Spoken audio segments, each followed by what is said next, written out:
Everyone, अगर आप भी किसी कॉम्पिटिटिव एग्जाम की प्रिपरेशन स्टार्ट करने वाले हैं और आपने किसी भी एग्जाम का सिलेबस देखा है तो आपको उसमें एक सब्जेक्ट कॉमन मिला है जो इंग्लिश है। इंग्लिश की प्रिपरेशन करना कैसे है, कहाँ से स्टार्ट करनी है, मैं हिंदी मीडियम का हूँ वो इंग्लिश मीडियम का है, ऐसे क्वेश्चन हमेशा हमारे माइंड में क्लिक होते हैं।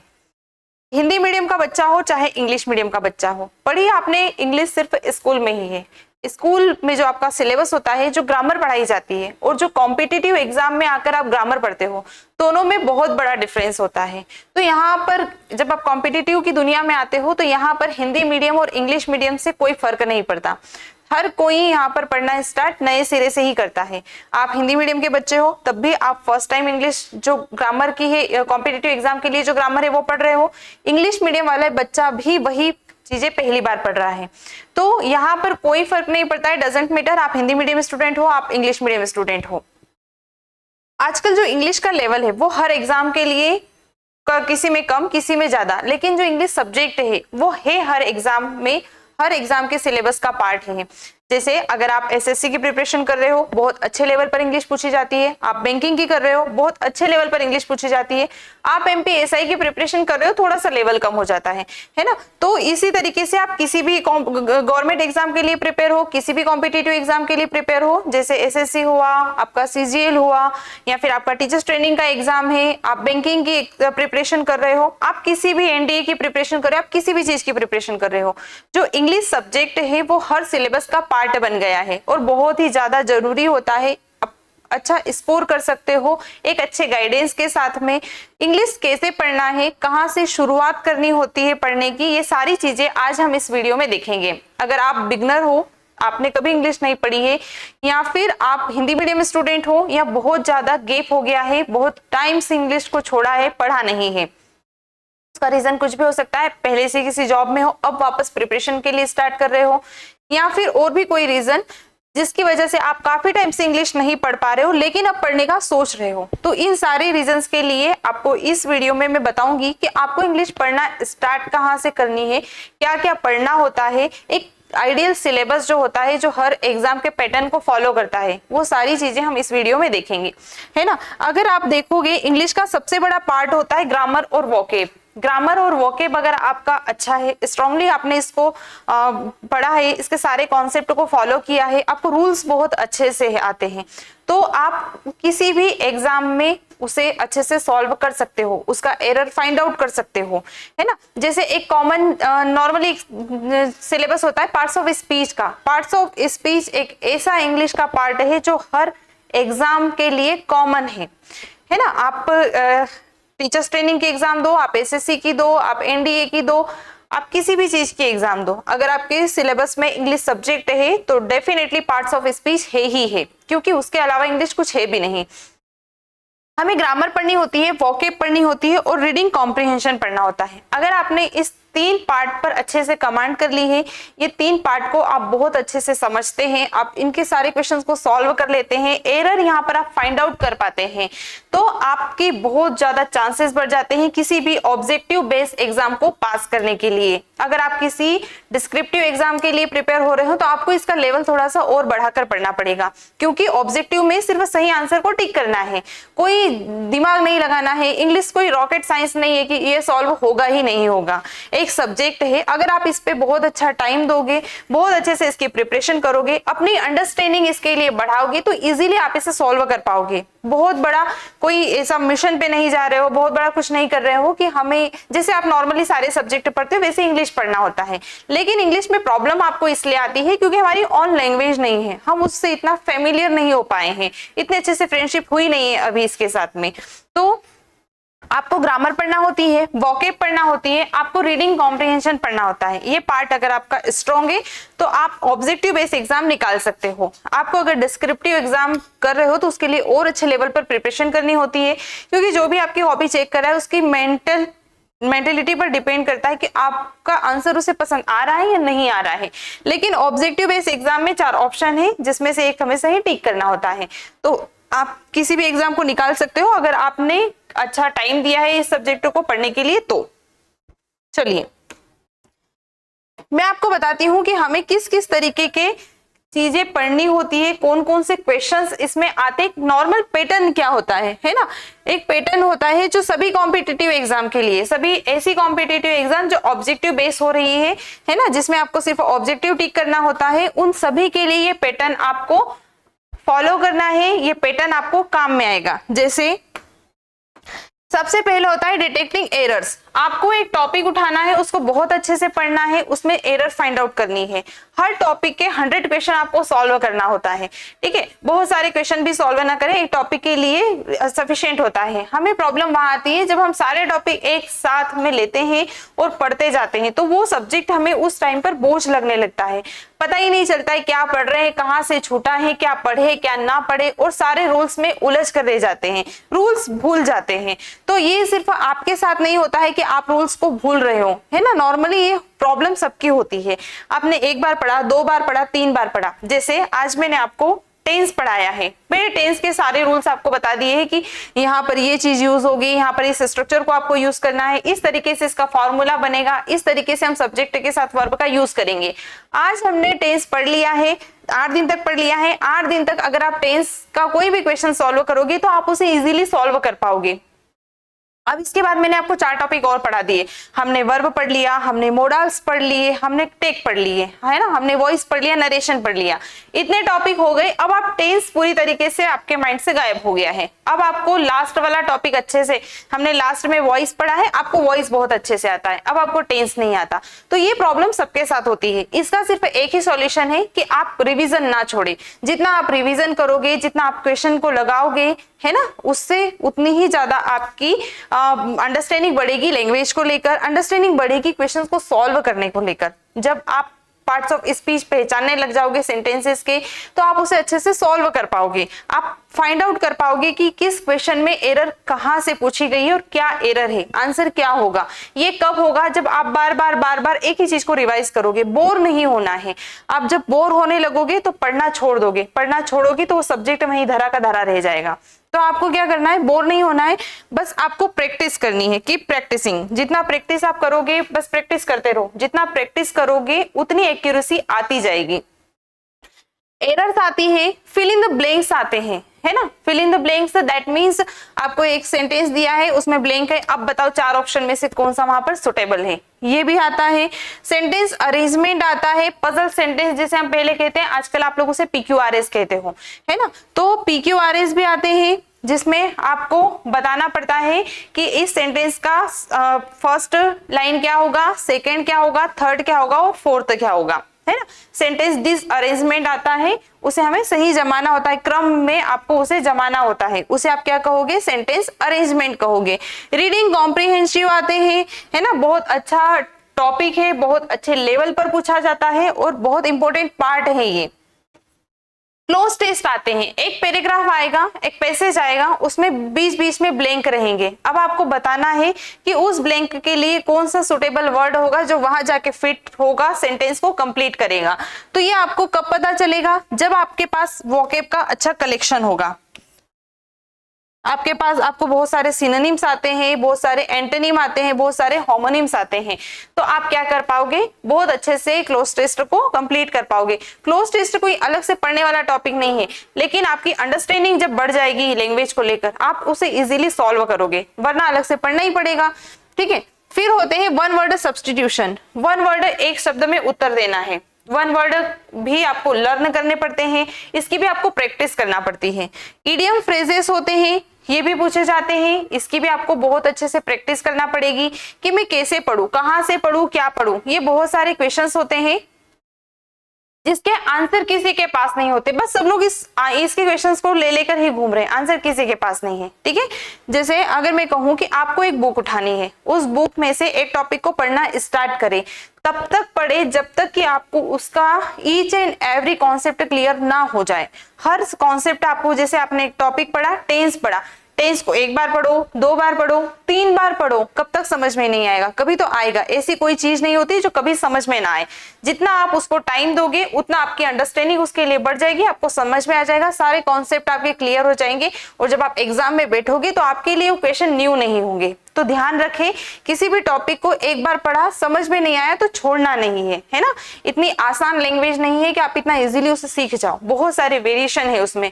हिंदी के वेरिएशन हम इसलिए सीख जाते हैं क्योंकि बचपन से उसे हमने यूज किया है, इसे हमने बचपन से यूज नहीं किया है, इसलिए उसके वेरिएशन सीखने में भी आपको टाइम लगता है।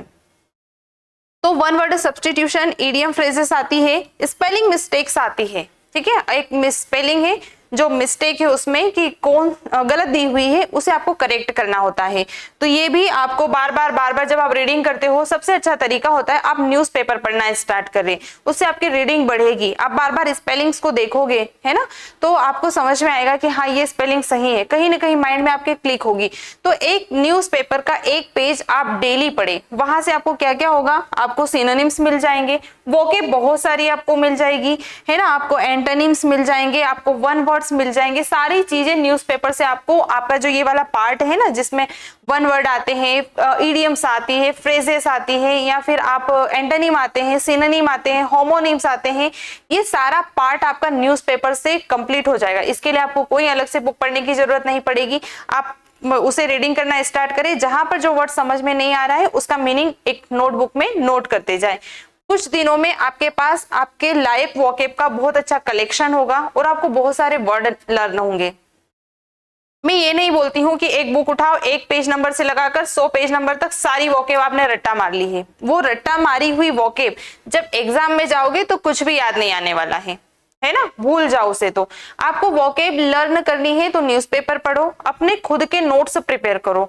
जब आप खुद हाथ से लिखकर अपने नोट्स प्रिपेयर करते हो, दुनिया की कोई भी किताब आपको इतना अच्छा नहीं पढ़ा सकती जितना अच्छा आपके नोट्स पढ़ा सकते हैं। तो नोट्स बनाना स्टार्ट करें। मैं हमेशा क्लास में बच्चों को बोलती हूँ कि आपको हर चीज का नोट्स बनाना चाहिए, है ना। मेरे खुद के बहुत सारे नोट्स बने हुए हैं, तो आप खुद के नोट्स बनाएं, आपको खुद के ही नोट्स समझ में आएंगे, कोई बुक समझ में नहीं आएगी। बुक्स एक बात होती है कि आप उस पर वे आपका इजी करती है, उस पर जाएं और वो आपका वे इजी करेगी, लेकिन पूरी अंडरस्टैंडिंग आपके लिए आपके नोट्स से ही होगी। आप यूट्यूब से पढ़ें, आप कोई पेड कोर्स से पढ़ रहे हो, या फिर आप किसी बुक से पढ़ रहे हो, किसी इंस्टीट्यूट में जाकर पढ़ रहे हो, डजंट मैटर, कोई फर्क नहीं पड़ता। जब तक आपके खुद के नोट्स आपके पास नहीं होते आप सीख नहीं पाओगे। अपने नोट्स बनाएं, उन्हें बार बार रिवाइज करें, है ना। जैसे मैंने वीडियो बना दिया है, एक कोई भी वीडियो मैंने बना दिया, टॉपिक 1 घंटे का, 1.5 घंटे का आपने वीडियो आज देख लिया, लेकिन हर दिन उस 1 घंटे की वीडियो को देखना आपके लिए पॉसिबल नहीं है। टाइम कंज्यूमिंग बहुत होता है ये, है ना, पर टाइम वेस्ट करेगा। आप एक बार वीडियो देखो और अपने नोट्स बनाओ। जब सेकेंड टाइम रिवीजन करने की बारी आए तो हमें जरूरत ना पड़े उस वीडियो को खोलने की, हम क्या करें, सिर्फ अपने नोट्स खोलें और अपना टॉपिक क्लियर करें। तो इस तरीके से आपको नोट्स बनानी है। सेकेंड होता है आपको कोलोकेशन आता है ना, बहुत सारे एरर फाइंड आउट करने के लिए क्वेश्चन आते हैं। तो आपको सबसे पहले एग्जाम का पैटर्न समझे, जिस भी एग्जाम की आप प्रिपरेशन कर रहे हो उसके हिसाब से आप इंग्लिश को प्रिपेयर करें।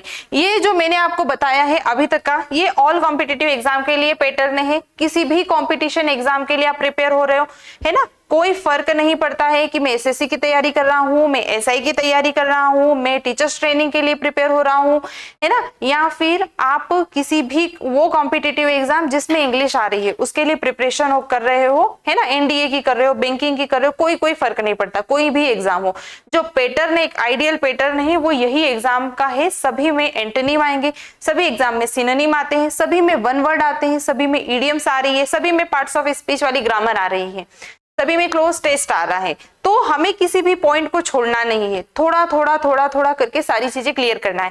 एक बहुत गलती जो बच्चे बहुत बड़ी करते हैं वो एक ये होती है कि मैंने आज टेंस पढ़े हैं, कल मैंने नाउन पढ़ लिया, परसों प्रोनाउन पढ़ लिया, 3 दिन में 3 टॉपिक कंप्लीट। ये सबसे बड़ी गलती होती है आपकी। एक टॉपिक पढ़ो, उसको बहुत अच्छे से पढ़ो, 1 बार पढ़ो, 2 बार पढ़ो, 3 बार पढ़ो, 4 बार पढ़ो, जब तक समझ में ना आए तब तक पढ़ो। ऐसा कभी नहीं होगा कि कभी समझ में ही नहीं आएगा, ऐसा तो हो ही नहीं सकता है, आप कितने भी मंदबुद्धि क्यों ना हो, है ना।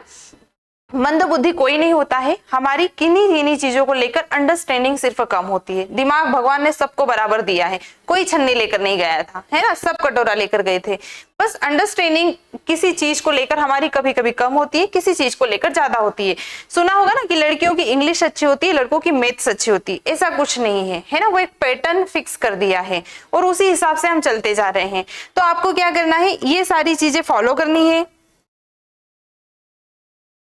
अब देखो सिलेबस क्या होता है, ये तो मैंने बताया एक एग्जाम का पैटर्न कि कौन कौन सा टॉपिक से क्वेश्चन आते हैं, वो सारे टॉपिक हमने पढ़ लिए। सिलेबस क्या होता है, आपको बेसिक कॉन्सेप्ट पढ़ने होते हैं, सभी एग्जाम के लिए पढ़ने होंगे, कोई फर्क नहीं पड़ता किस एग्जाम की प्रिपरेशन कर रहे हो, सभी एग्जाम के लिए आपको बेसिक कॉन्सेप्ट पढ़ने होते हैं। वर्ब है, टेंस है, टाइप्स ऑफ जो सेंटेंसेस होते हैं, है ना, अगर आपने मेरी क्लासेस यूट्यूब पर देखी होगी तो आपने देखे होंगे मैंने एक टाइप्स ऑफ सेंटेंसेस का वीडियो डाला है। तो टाइप्स ऑफ सेंटेंसेस जो होते हैं, सब्जेक्ट वर्ब एग्रीमेंट है, क्वेश्चन टैग है, ये एक सिलेबस है, ये आपको पढ़ना ही पढ़ना है।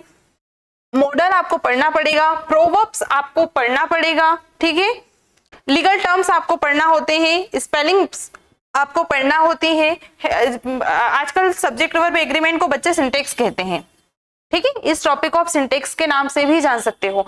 तो ये इंग्लिश का सिलेबस है, आपको इस सिलेबस को नोट डाउन करना है और यहां से पढ़ना स्टार्ट करना है। एक दिन बैठो, कोई बुक उठाओ जो भी आपकी फेवरेट हो, मैं नहीं सजेस्ट कर रही हूँ कि आपको कौन सी बुक पढ़ना चाहिए कौन से नहीं पढ़ना चाहिए, मैं सिर्फ यहाँ ये बताने हूँ कि आपको इंग्लिश कैसे पढ़ना है। एक बुक उठाओ, उसका फर्स्ट टॉपिक होता है बेसिक कॉन्सेप्ट ऑफ इंग्लिश, ठीक है, तो बेसिक कॉन्सेप्ट ऑफ इंग्लिश से पढ़ना स्टार्ट करो।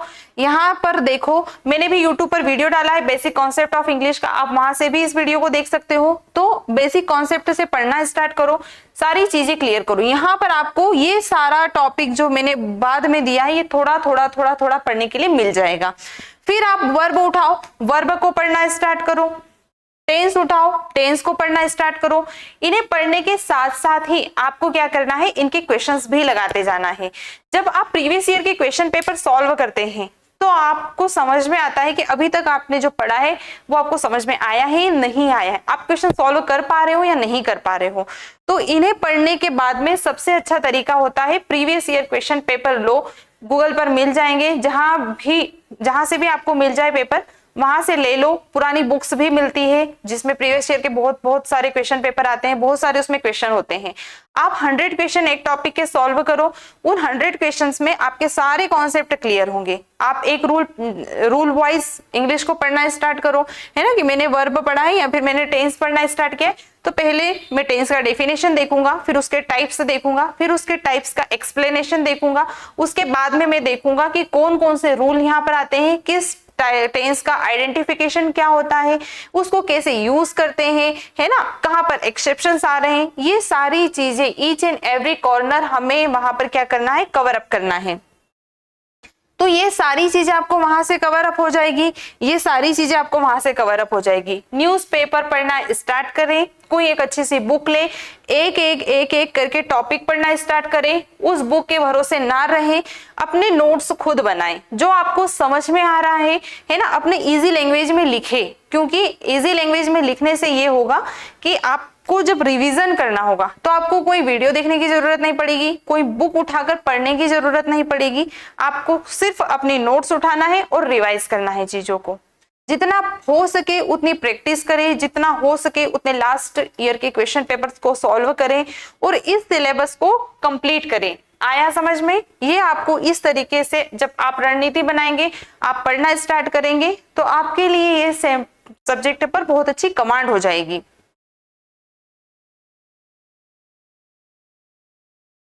नेक्स्ट होता है कंडीशनल सेंटेंसेस आते हैं, है ना, जैसे आप टेंस पढ़ते हो, आप वॉइस पढ़ लेते हो, आप नरेशन पढ़ते हो, वैसे ही आपको कंडीशनल सेंटेंसेस भी पढ़ना होता है। तो फिर क्या आता है, कंडीशनल सेंटेंसेस आते हैं, जीरंड फॉर्म आता है, इन्फिनिटिव वर्ब आती है, इन्वर्जन आता है ना, ये सारे टॉपिक है। मूड आते हैं, मूड भी पूछे जाते हैं, कॉजेटिव वर्ब जैसे मेक हुआ, हैव हुआ, इस तरीके से कॉजेटिव वर्ब भी आपको पूछी जाती है। आर्टिकल भी बहुत अच्छा पार्ट है, ये भी आपको पढ़ना ही पढ़ना है। ए कहाँ यूज होगा, एन कहाँ होगा, द कहाँ होगा, वेरिएशन कहाँ कहाँ पर है, कहाँ पर द यूज होगा सिर्फ, कहाँ पर सिर्फ ए यूज होगा, एन किसके साथ यूज होता है, सारी चीजें पढ़े, है ना। ये ऐसे छोटे छोटे से टॉपिक जब आप पढ़ोगे तो धीरे धीरे पूरा सिलेबस कवर अप करते जाओगे, है ना, और अपने नोट्स बनाते जाओगे। एडवर्ब आपको पढ़ना होता है, एडजेक्टिव पढ़ना होता है, नाउन प्रोनाउन पढ़ने होते हैं, है ना। देखो जब आप किसी भी एग्जाम के लिए पढ़ना स्टार्ट करते हो तो सबसे पहले इजी टॉपिक पढ़ो, सेकंड टॉपिक आपका टफ हो, फिर इजी हो, फिर टफ हो। तो इसमें ये होगा कि जब आप पढ़ोगे तो बहुत ज्यादा बर्डन लेकर नहीं पढ़ोगे। एक टॉपिक से आप बोर हो चुके हो, है ना, 4 दिन से मैं बस एक ही चीज पढ़ रहा हूँ, जैसे कंजक्शन। कंजक्शन ऐसा है जो 60% सिलेबस को कवर कर देता है, एक ऐसा टॉपिक है कंजक्शन। तो कंजक्शन जब आप पढ़ते हो तो आपको वो टॉपिक बहुत लेंदी पड़ता है, तो हो सके तो उसके पहले हम 2-3 टॉपिक दूसरे पढ़ें, है ना। तो ऐसे टॉपिक जैसे कंजक्शन हुआ, टेंस हुआ, वॉइस हुआ, नरेशन हुआ, है ना, या फिर आपके नाउन प्रोनाउन हुए, आपका एडजेक्टिव हुआ, ये कुछ टॉपिक ऐसे हैं जो इंग्लिश का 60% जो सिलेबस है वो यहीं पर कवर कर देते हैं। तो इन्हें पढ़ना भी स्टार्ट करें। नरेशन हम पढ़ते हैं, पार्टिसिपल भी हम पढ़ते हैं, और उसके बाद में हम वॉइस भी पढ़ते हैं। तो ये है आपका सिलेबस जो हर एग्जाम के लिए क्या होता है, आइडियल सिलेबस है। सब एग्जाम के लिए पूछा जाता है, इंग्लिश का सिलेबस है। यहाँ पर आकर इंग्लिश क्या हो जाती है, खत्म हो जाती है। अगर आपने इतनी प्रिपरेशन कर ली है बहुत अच्छे से तो आपको प्रॉब्लम नहीं आएगी। दूसरा एक क्वेश्चन आपके माइंड में हमेशा आता होगा कि मुझे पहले ग्रामर पढ़नी चाहिए या वोकेब पढ़नी चाहिए या फिर कॉम्प्रिहेंशन पढ़ना चाहिए।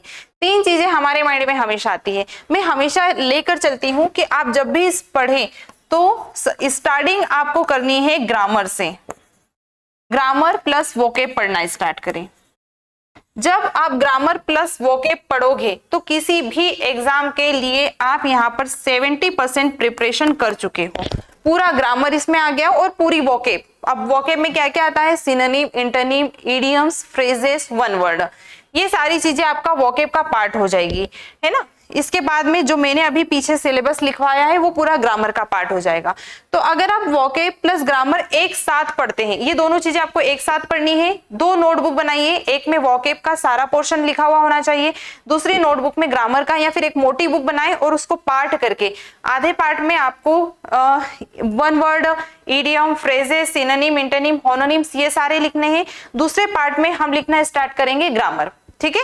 तो ये दोनों पार्ट अगर आप पढ़ते हो तो 70% सिलेबस आप बहुत कम टाइम में, हमें ये नहीं करना है, ऐसे नहीं करना कि पहले टेंस पढ़ लिया, 4 दिन तक टेंस पढ़ रहे, 4 दिन तक टेंस की प्रैक्टिस कर रहे, 8 दिन यूं ही खत्म कर दिए। ऐसे तो आपको 2 से 3 साल लग जाएंगे पूरा इंग्लिश पढ़ने में।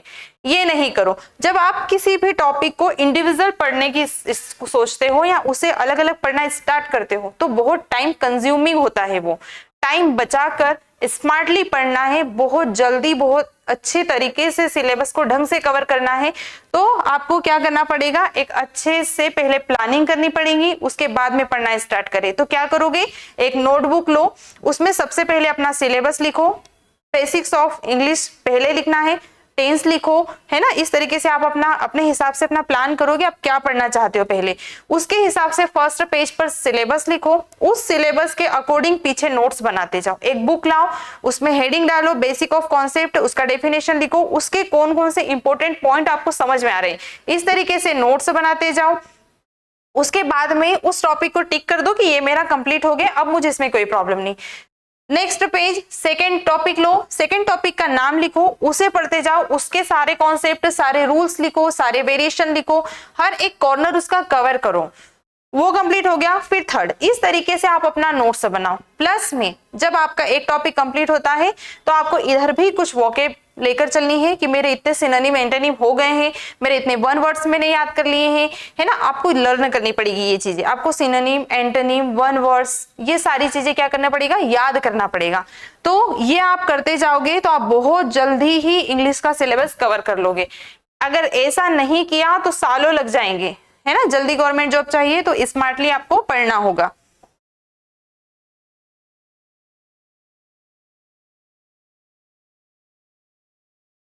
चलिए, पढ़ना कैसे है, जैसे मैंने आपको अभी अभी बताया कि किसी भी सब्जेक्ट के, जो भी सब्जेक्ट हो, इंग्लिश के अलावा भी अगर आप कोई सब्जेक्ट पढ़ रहे हो, इंग्लिश भी पढ़ रहे हो, तो सबसे पहले हर टॉपिक को क्या करो, कवर अप करो। जितना आप टॉपिक के नोट्स बनाओगे, जितना उसके बारे में लिखोगे उतना याद आएगा, जितना लिखोगे उतना याद रहेगा।